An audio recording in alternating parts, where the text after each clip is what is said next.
Les pharisiens et quelques scribes venus de Jérusalem s'assemblèrent auprès de Jésus. Ils virent quelques-uns de ses disciples prendre leur repas avec des mains impures, c'est-à-dire non lavées. Or, les pharisiens et tous les juifs ne mangent pas sans s'être lavés soigneusement les mains, conformément à la tradition des anciens. Et quand ils reviennent de la place publique, ils ne mangent qu'après s'être purifiés. Ils ont encore beaucoup d'autres observances traditionnelles, comme le lavage des coupes, des cruches et des vases d'airain. Et les pharisiens et les scribes lui demandèrent « Pourquoi tes disciples ne suivent-ils pas la tradition des anciens, mais prennent-ils leur repas avec des mains impures ?» Jésus leur répondit hypocrite. « Ésaïe a bien prophétisé sur vous, ainsi qu'il est écrit. Ce peuple m'honore des lèvres, mais son cœur est éloigné de moi.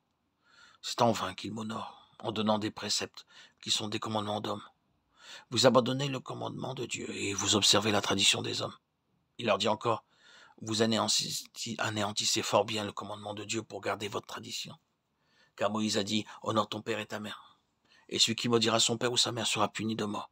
Mais vous dites, si un homme dit à son père ou à sa mère ce dont j'aurais pu t'assister corban, c'est-à-dire une offrande à Dieu, vous ne laissez plus rien faire pour son père ou pour sa mère, annulant ainsi la parole de Dieu par votre tradition que vous avez établie, et vous faites beaucoup d'autres choses semblables. » Marc 7, 1, 13.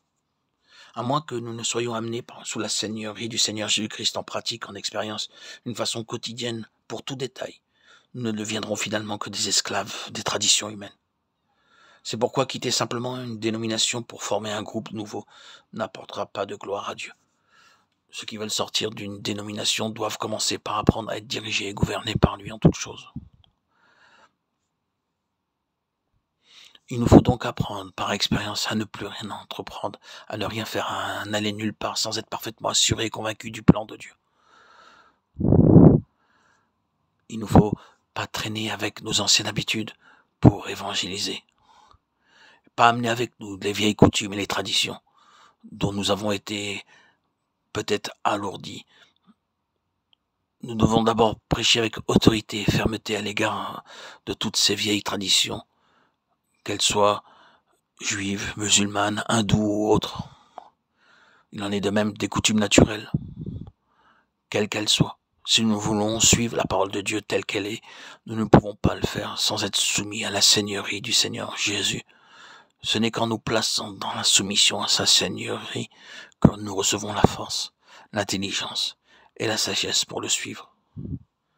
Ce n'est que lorsque l'arche fut vraiment amenée à sa place spécifique qu'il purent alors offrir des sacrifices et adorer.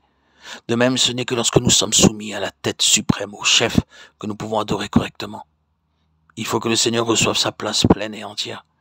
Il faut aussi que les yeux soient complètement détournés des prédicateurs pour n'être fixés que sur Jésus seulement. De plus, lorsque nous sommes réunis pour l'adoration, nous ne devons pas être gouvernés par l'horloge ou par notre montre. Il faut que le Seigneur ait entièrement entre ses mains tout le temps qu'il veut, pour l'adoration ou pour tout autre service. Ce n'est qu'alors que nous jouissons de la pleine liberté dans l'adoration.